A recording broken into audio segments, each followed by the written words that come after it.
What if I told you that the fate of all Christian civilization once hung in the balance and depended on the decision of a simple shepherd? The history of medieval Europe could have taken a completely different path if not for the events of one hot July day in the mountains of Spain. We tend to think of the Reconquista as a continuous, victorious march. But at the beginning of the 13th century, the situation looked very different. The powerful Almohad Empire assembled an army of unprecedented size to once and for all drive the Christian kings into the sea and return the entire peninsula to the rule of the crescent moon. This is not just a story about the clash of two armies. It is a story about human courage, betrayal, faith, and incredible luck. The stakes in this game were as high as they could be, because defeat would mean not just the loss of land, but the complete destruction of the culture and faith of entire peoples. The leaders of the opposing sides understood that they would not get a second chance and prepared for battle as if it were Judgment Day. Watch the video to the end to find out how three rival kings were able to forget their centuries-old feud to achieve the impossible and change the map of the world forever.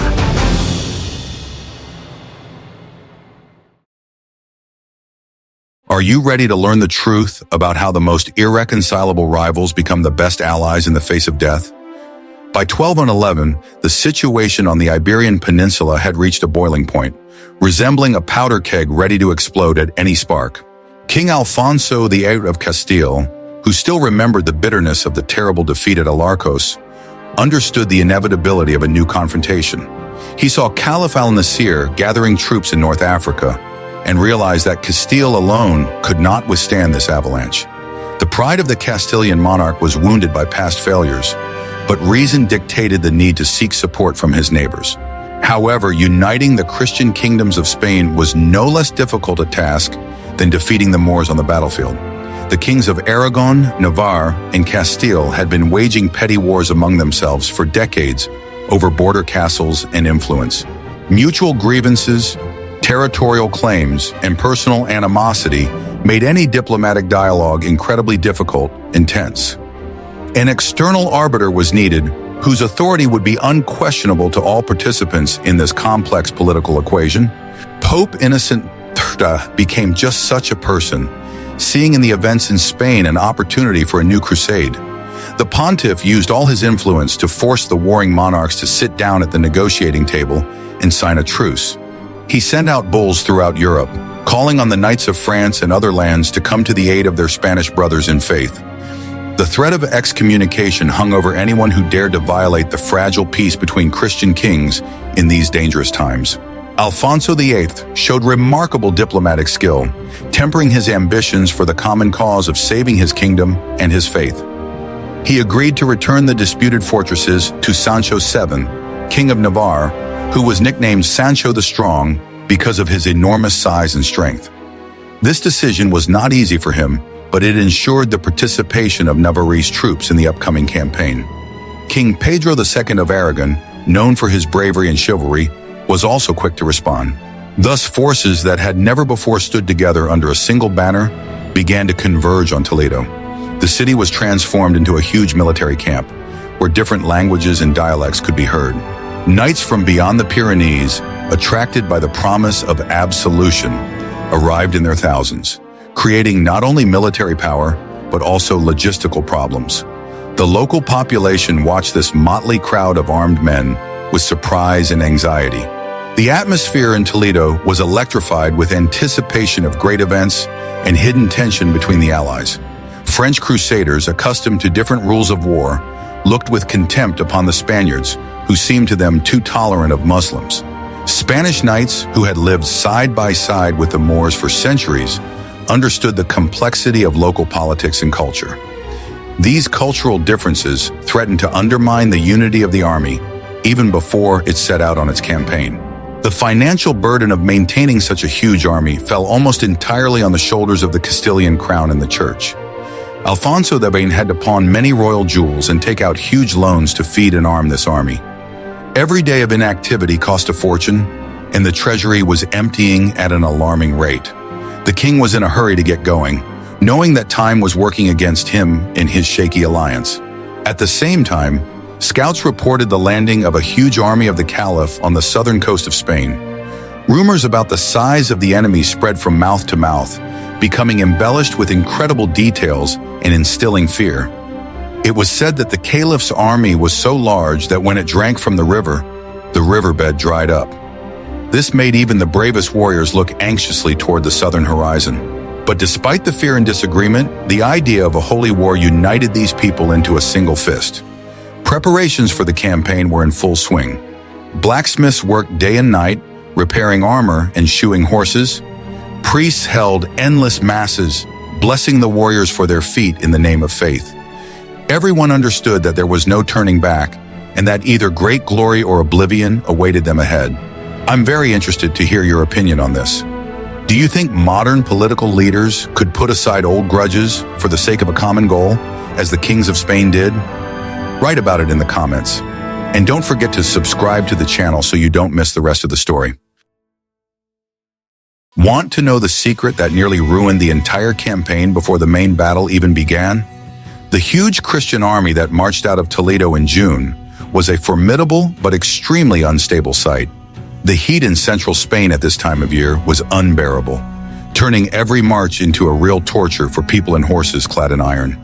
The dust kicked up by thousands of feet and hooves clogged their lungs and eyes, making it hard to breathe. Water became the most valuable resource, and fights often broke out over access to wells. The first test for the coalition was the siege of the fortress of Malagan, which stood in the army's path. The French Crusaders, or Ultramontanes, as the Spaniards called them, demanded an immediate assault and the complete destruction of the garrison. Alfonso VIII, understanding the strategic importance of the fortress, agreed to the attack, hoping for a quick victory. The fortress fell, and what happened next shocked the Spanish kings and caused a rift among the allies. Foreign knights, following their ideas of holy war, carried out a brutal massacre, sparing no one. For the Spaniards, accustomed to a complex system of relations with the Moors, where surrender and ransom were the norm, this was barbaric. The Spanish kings saw the Muslims not only as enemies of the faith, but also as neighbors with whom they would have to live on the same land in the future. This episode revealed a deep divide in the mentality between local and foreign warriors. The conflict intensified during the siege of the next fortress, Calatrava, which was defended by a large Muslim garrison. Alfonso VIII, wishing to avoid a repeat of the massacre and to keep the fortress intact, entered into negotiations with the defenders. He allowed the garrison to leave peacefully in exchange for the surrender of the citadel, which provoked the fury of the foreign crusaders. They accused the Castilian king of colluding with infidels and betraying the ideals of the crusade. The discontent of the French reached boiling point, exacerbated by the heat and the unfamiliar hardships of campaign life. They had expected an easy walk, rich spoils, and glorious battles, but instead they got exhausting marches and diplomatic games. Mass desertions began. Entire units turned around and headed back north. The army was melting away before their eyes, and it seemed that the campaign would end in disgrace before it had even really begun. The departure of most of the foreign volunteers was a heavy blow to Alfonso, but paradoxically, it united those who remained. Now only those for whom this war was a matter of their homeland's survival, and not just an adventure, remained in the ranks. The Spanish kings, Alfonso of Castile, Pedro of Aragon, and Sancho of Navarre, rallied their ranks even more closely. They understood that now they could only count on themselves and their subjects. The remaining army, although reduced in number, became more disciplined and manageable. Language barriers and constant disputes over tactics and the treatment of prisoners disappeared. The soldiers shared the hardships of the campaign, united by a common goal and an understanding of the danger hanging over their homes. A spirit of brotherhood, tempered by hardship, replaced the initial euphoria and boasting. The army continued its march south, approaching the Sierra Morena mountain range, a natural barrier separating them from the Caliph's main forces. Scouts reported that the passes were occupied by the enemy, who had prepared strong defensive positions. Alfonso understood that storming the narrow mountain passes could be suicidal for his troops. The situation seemed hopeless, and despondency began to grow in the camp. The kings held long nighttime councils, trying to find a solution to this strategic puzzle. The maps of the time were inaccurate, and it was almost impossible to find guides who knew the secret paths. It seemed that nature itself had sided with the Almohads, protecting them with its stone walls. But history likes to present surprises at the most unexpected moments. What do you think is more important for victory, numerical superiority, or unity of spirit within the army? In the next chapter, you will find out who saved the expedition from complete disaster.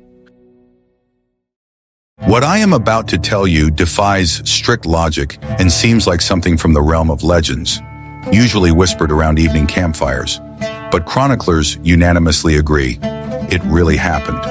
The Christian army approached the harsh foothills of the Sierra Morena, an area where the mountains rise like a wall, as if nature itself had decided to become an ally of the Caliph.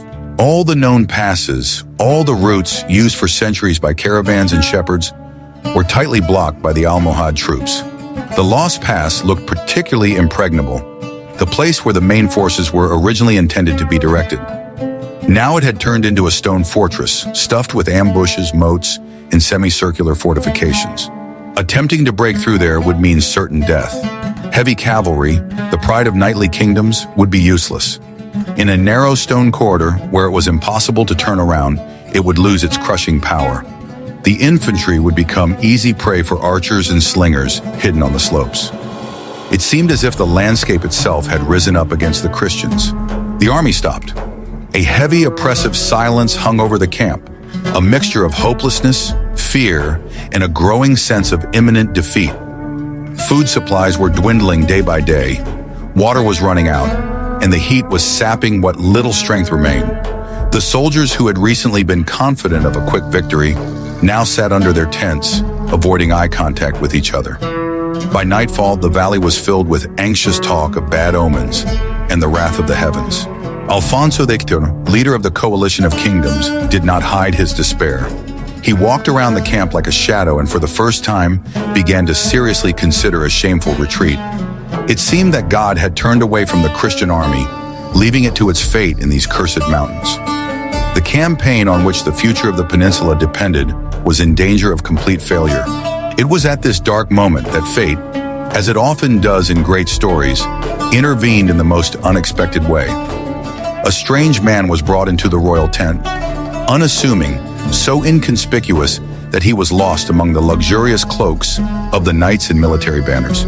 He was dressed in the rough, poor clothes of a shepherd, and his name was Martin Al-Haha. This man, with a weather-beaten face and hands accustomed to hard labor, claimed to know the mountains like his own home. For many years he had grazed his flocks here and studied every rock, every path, every hollow. He spoke softly, but his words sounded confident. He asked for neither gold nor land, nor even glory. He spoke as if driven by a simple desire to help drive out the invaders who had trampled his native valleys. The kings and commanders listened to the shepherd warily. Rumors of spies and deception had circulated among the ranks more than once. It was possible that Al-Haha was a cunning trap set by the Caliph. But the army's situation was so desperate that even the skeptics understood. There was nothing left to lose. The shepherd told them about a forgotten trail, a path hidden from view and unknown to the Moors.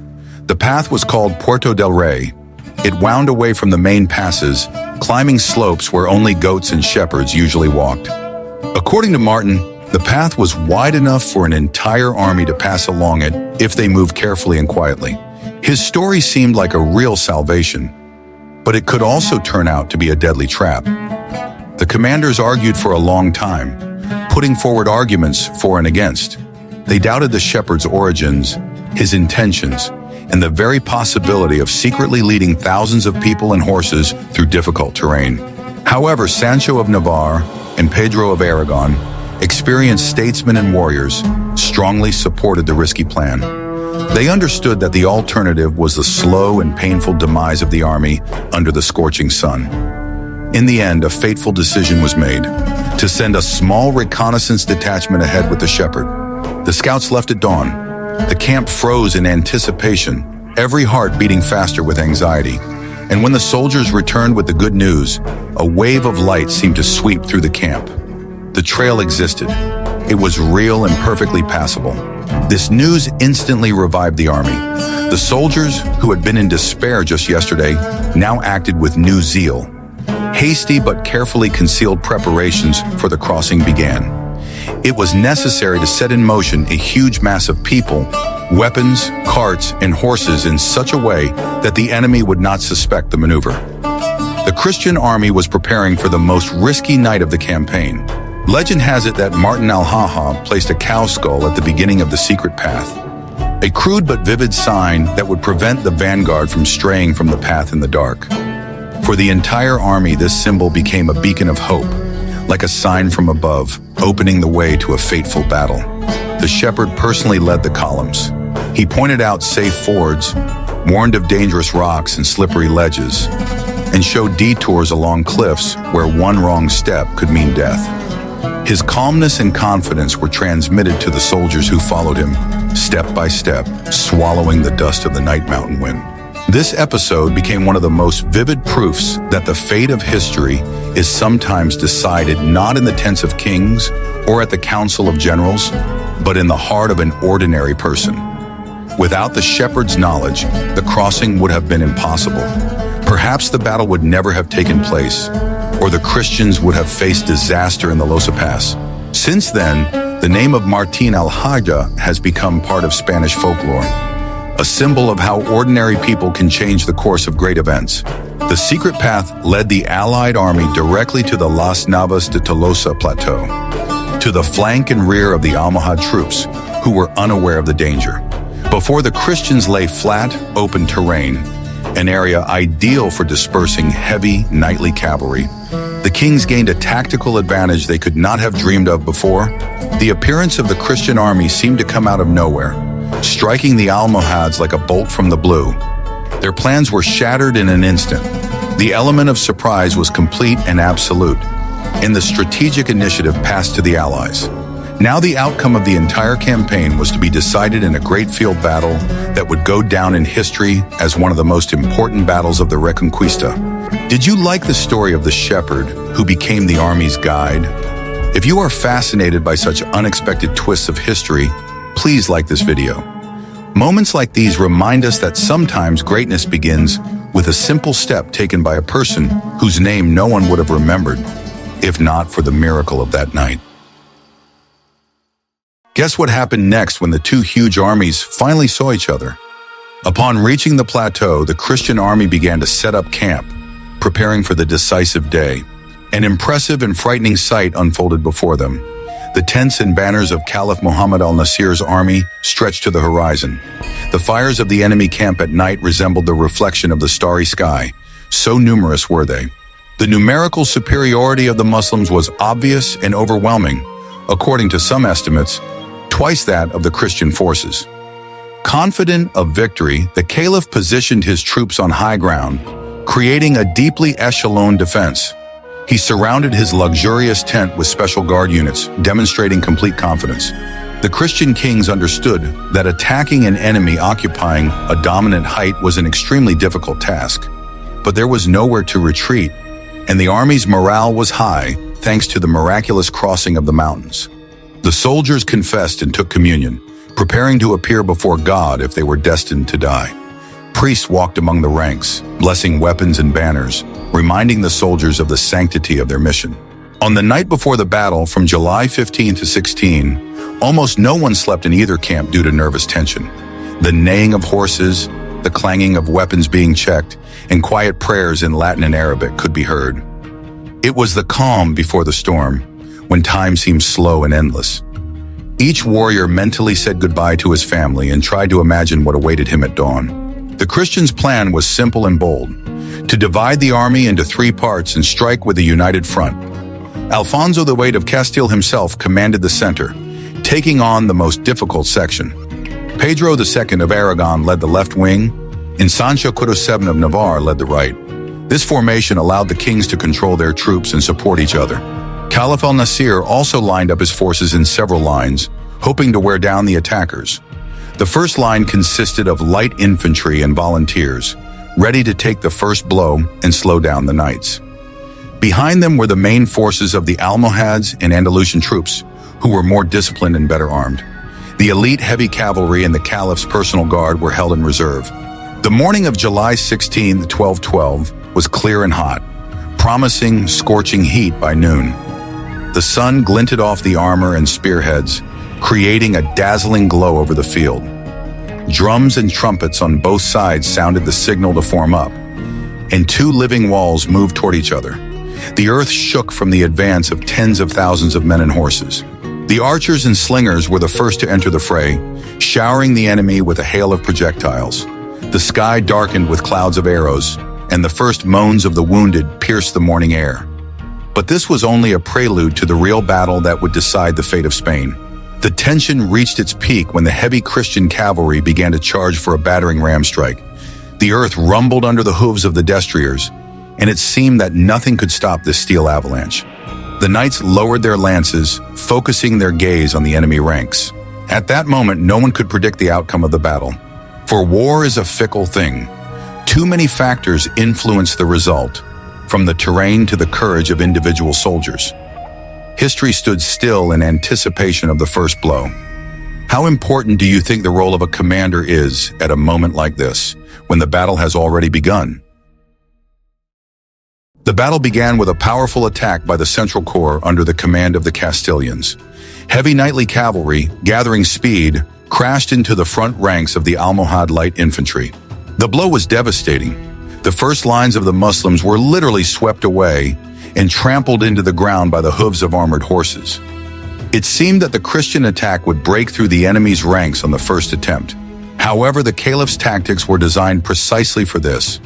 A viscous and deep defense was supposed to absorb the energy of the nightly strike. The light infantry retreated, luring the knights deeper, under the attack of the main forces and archers. The Castilians found themselves drawn into heavy close combat, where the advantage of the battering ram disappeared. The horses began to tire, pushing through bodies in sandy soil, raising clouds of dust. Muslim archers and javelin throwers showered the knights with a hail of projectiles from the flanks and high ground. Arrows found vulnerable spots in the armor, wounding unprotected horses and forcing them to throw off their riders. A knight on foot in heavy armor became easy prey for the enemy's nimble infantry. The attack began to falter, losing momentum and formation. Caliph al-Nasir, watching the battle from a hill, saw that the Christian wedge had stalled and ordered a counterattack. Fresh Almohad forces, shouting praises to Allah, descended on the weary Castilians. The pressure on the center of the Christian army became critical, threatening complete encirclement. The knights fought with the desperation of the doomed, using swords, maces, and axes to cut their way through, or at least sell their lives dearly. The clang of steel, the cries of men, and the neighing of horses merged into a single monstrous roar. Dust and heat made the battle even more unbearable, and men suffocated in their helmets. The Castilian banners began to waver and retreat under the pressure of the enemy's superior forces. Some units, having lost their commanders, began to panic and turn to flee. The formation broke down and dangerous gaps formed between the units, into which the enemy warriors rushed. Alfonso VIII saw his best knights perishing, unable to break through the defenses. He understood that if the center collapsed, the flanks would be cut off and destroyed one by one. It was the moment of truth for the king, who had spent his entire life preparing for revenge. The situation required immediate intervention by the reserves, but there were too few of them. All hope now rested on the steadfastness of the veterans and the actions of the allies on the flanks. The battle turned into a chaotic meat grinder, where tactics gave way to brute force. Every meter of ground was won at the cost of enormous losses on both sides. The hill on which the Caliph's tent stood seemed an unattainable goal, hidden behind a sea of enemy turbans and shields. The dream of victory began to melt away in the dust and blood of battle. But the battle was not yet lost as long as the flanks held. What if I told you that the flanking tactics that day went very differently than the kings and commanders had imagined? While the center of the battle turned into a veritable hell, where steel, dust, and blood mingled in a roaring chaos, the flanks were engaged in their own, no less dramatic battle. It was there that it was decided whether the Christian army would be surrounded or hold its formation and survive to deliver the decisive blow. The Aragonese on the left wing and the Navarrese on the right faced huge, almost endless masses of Muslim cavalry and infantry. They had a key task: to prevent the enemy from encircling the center, which was gradually sinking into the dense ranks of the Almohads. And if they succeeded, they would strike from the flank and turn the tide of battle. But doing so was much more difficult than it had been on the military council's map. Pedro II of Aragon, a knight king known for his fiery temper, personally led the left wing. He led his men into battle not from afar, but from the front lines, rallying the knights for another charge when it seemed that their strength was coming to an end. The Aragonese knights were famous for the ferocity of their attacks and the force with which they broke through enemy lines. They did indeed manage to push back the Muslim right flank, breaking through the first line of defense. But the problem was elsewhere. The enemy was too numerous. The Almohads, as if sensing danger here, threw more and more reserves into the battle. Behind each breached section stood the next line, and behind it another. Every success of the Aragonese melted away before their eyes, turning into another difficult section of an exhausting battle. On the right flank was Sancho VII of Navarre, a man who was nicknamed the Strong for good reason. His warriors, trained in the harsh mountains of Navarre, were well prepared to fight against the light Berber cavalry. The Navarrese did not fall for the feigned retreats, traps, and rapid maneuvers for which the Almohad horsemen were so famous. Sancho, observing everything with almost mathematical precision, kept part of his forces in reserve, waiting for the moment when the tide of battle would turn one way or the other. However, the main danger was that the front line was gradually stretching out. Under the pressure of thousands of soldiers, the chaotic movement of troops, and constant attacks by the Almohads, the gaps between the Christian corps were widening. Communication between the three royal armies, the Castilians in the center, the Aragonese on the left, and the Navarrese on the right, began to break down. It became almost impossible to transmit orders. Clouds of dust, the beating of drums, shouting, and smoke from fires drowned out the signals. The Almohads took advantage of this. They tried to drive wedges between the corps, breaking the united front into separate, isolated sections. It was a classic tactic, divide and rule, applied with cold cruelty and strategic calculation. At one point, the situation on the left flank became critical. The enemy cavalry, having bypassed one of the heights, attempted to strike the Aragonese in the rear. A dangerous knee began to form, threatening to collapse the entire wing. Only the timely maneuver of the reserve troops, thrown in by Pedro I almost blindly, and the steadfastness of the Aragonese infantry saved the day.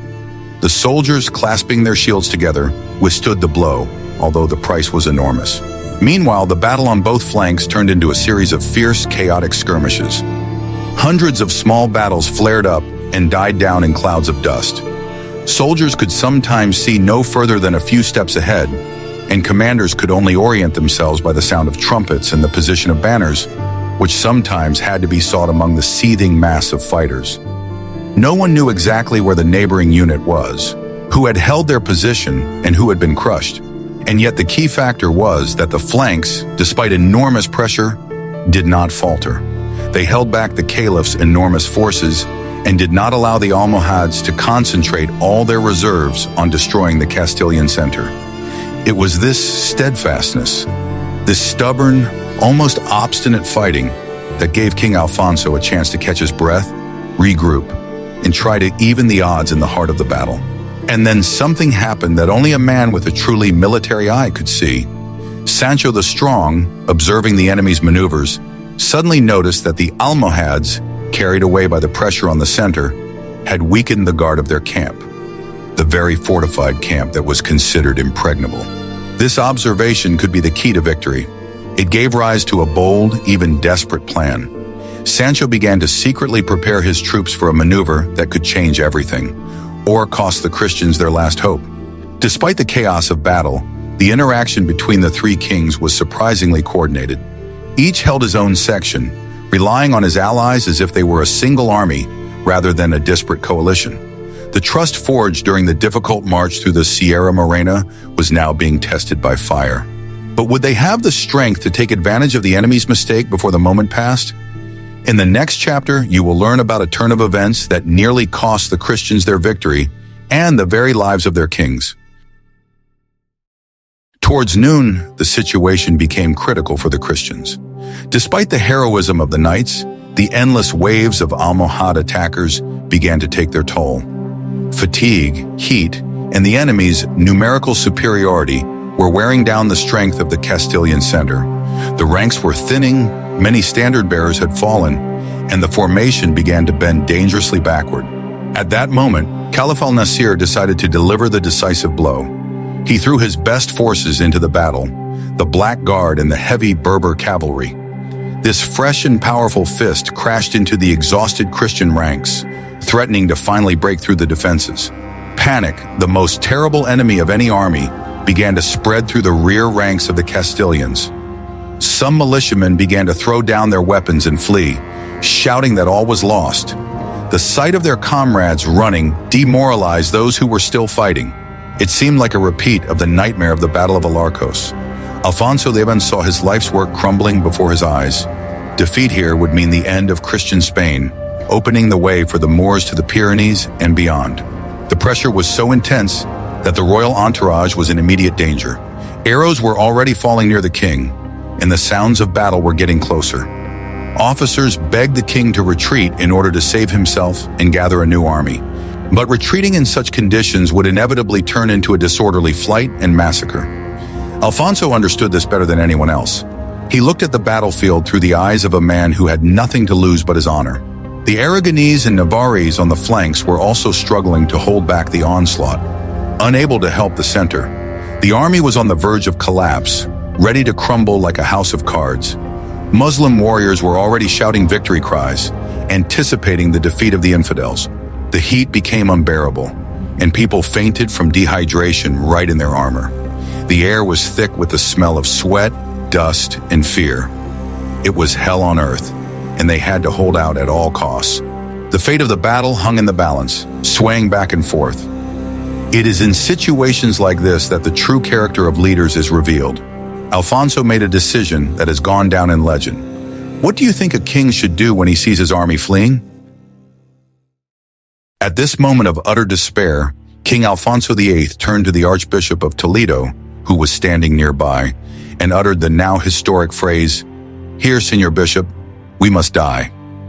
He decided that it was better to die with a sword in his hand than to suffer the shame of defeat again.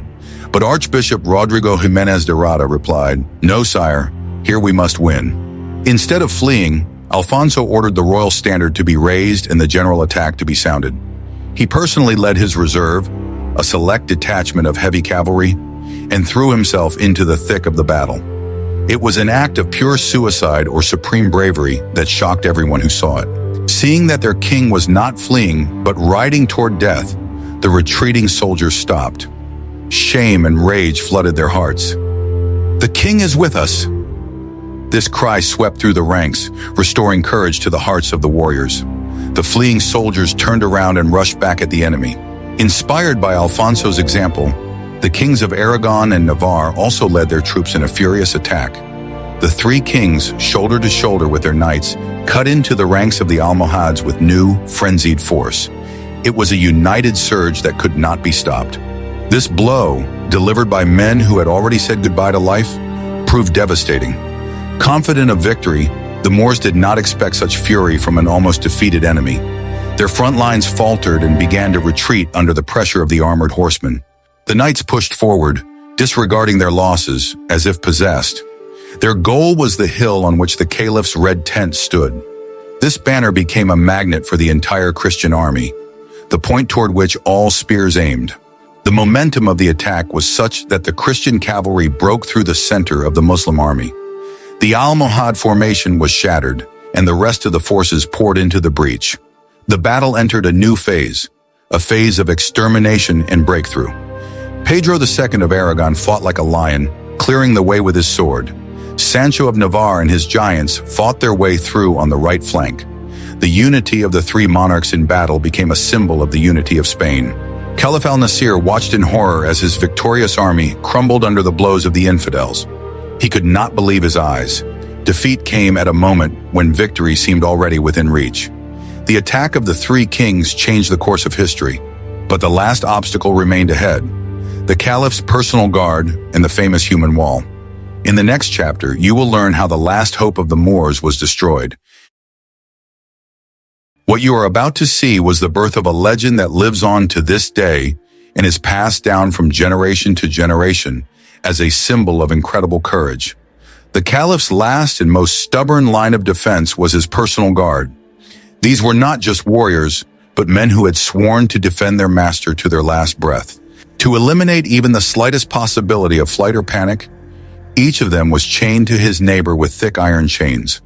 The chains were attached to stakes driven into the ground, turning the guards into a living, immovable fortress, bristling with spears and curved blades. The caliph sat in front of his tent with the Quran in front of him, and according to eyewitnesses, remained completely calm. He seemed confident in the unshakable strength of this dense ring of bodyguards. No knight could break through the wall of spears, and the horses, fearing the sharp iron, reared up and refused to go on. The foot soldiers who tried to break through the line lost their strength when they collided with the indestructible barrier. Christian troops rolled up against this wall again and rolled back, leaving the wounded and dead on the ground. Then King Sancho the Strong of Navarre, a man whose strength was legendary even during his lifetime, stepped forward. His extraordinary height set him apart from all the allied kings, and his physical power became a symbol of his lineage. He led his knights so decisively as if he did not see the formidable wall before him. The Navarres, inspired by the fearless example of their sovereign, rushed straight at the chains, ready to die but not to retreat. Sancho was the first to reach the guards and struck the chains holding the formation together with fury. Legend has it that he and his closest warriors chopped at the links with axes and swords as if they were wooden barriers rather than iron ones. The iron creaked and bent under their blows. As soon as one chain broke, the guards' formation lost its evenness, and the entire structure, which had seemed unshakable, began to waver. As soon as a breach appeared in the living wall, the Navarre's cavalry burst through it with the force of a raging torrent. The guardsmen, bound by chains, tried to turn around, but their own bonds prevented them from moving. Each fallen soldier pulled 2 or 3 neighbors with him, turning their formation into a chaotic pile of bodies. The fortification that had seemed eternal just moments ago collapsed, and no one could offer serious resistance to the Navarres. Sancho the Strong broke through straight to the caliph's tent.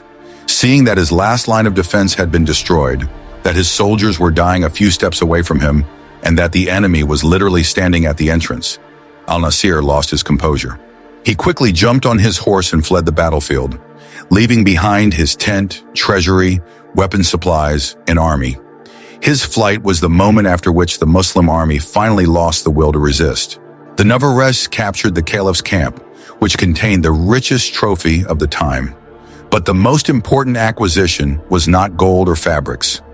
Sancho ordered the chains that held the guard to be collected and taken away as a symbol of victory. Later, they would be incorporated into the coat of arms of Navarre, where they would remain forever, reminding future generations of the feat accomplished that day. Breaking through the ring of guards was the culmination of the great battle. After the collapse of the last line of defense, the Almohads completely lost their organization. The remnants of the army, seeing their leader flee, turned into a disorderly retreat pursued by Christian horsemen across the plateau. This moment became a triumph of personal bravery and human spirit. Sancho proved that no cunning fortifications or even chains designed to hold the defense could stop those who fought for their faith and freedom. What was intended as a tool to hold back the guard became a symbol of the liberation of all of Spain from the rule of the Almohads. The capture of the caliph's headquarters put an end to this battle and turned the tide of history on the Iberian Peninsula. But what were the consequences of this momentous day? The victory at Las Navas de Tolosa was complete and crushing. The battlefield was littered with thousands of bodies, and the spoils captured in the Moorish camp were incalculable. Gold, horses, weapons, all went to the victors, compensating for the costs of the campaign. But the main result was not wealth, but a shift in the balance of power. The Almohad Empire received a fatal blow from which it never recovered.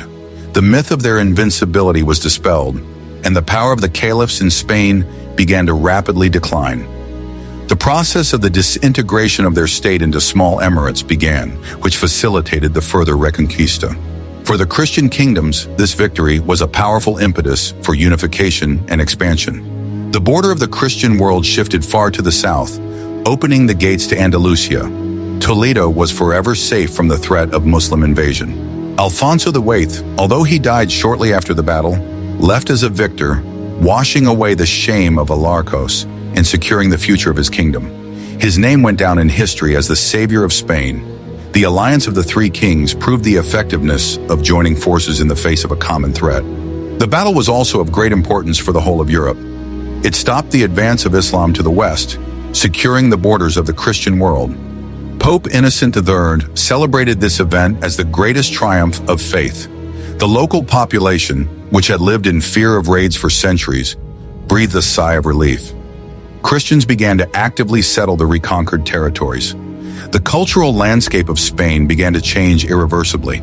The symbols of this battle, the Navarrese chains and the Feast of the Triumph of the Holy Cross, are still alive in Spanish culture today. This event became the foundation of the Spanish national identity. Las Navas de Tolosa is a reminder that history is made not only by large armies, but also by the courage of individuals, the ability to negotiate, and the belief in victory. It is a lesson that even in the most hopeless situation, there is a chance for success. We have come a long way from Toledo to the field of the great battle, seeing how history was forged. This victory was not predetermined. It was won with teeth, sweat, and blood. Thus ended one of the most epic chapters in medieval history. The echoes of this battle can be heard through the centuries, reminding us of the price of freedom and faith. The Battle of Las Navas de Tolosa is not just a page in a textbook. It is a living example of how unity and determination can change the course of history. Three kings who forgot their quarrels, a shepherd who showed the way, and thousands of nameless warriors created a miracle that determined the fate of Europe for centuries to come. What do you think of this story? What other great but little-known battles would you like to learn about in future videos? Write your suggestions in the comments and be sure to subscribe to the channel so you don't miss out on new journeys into the past.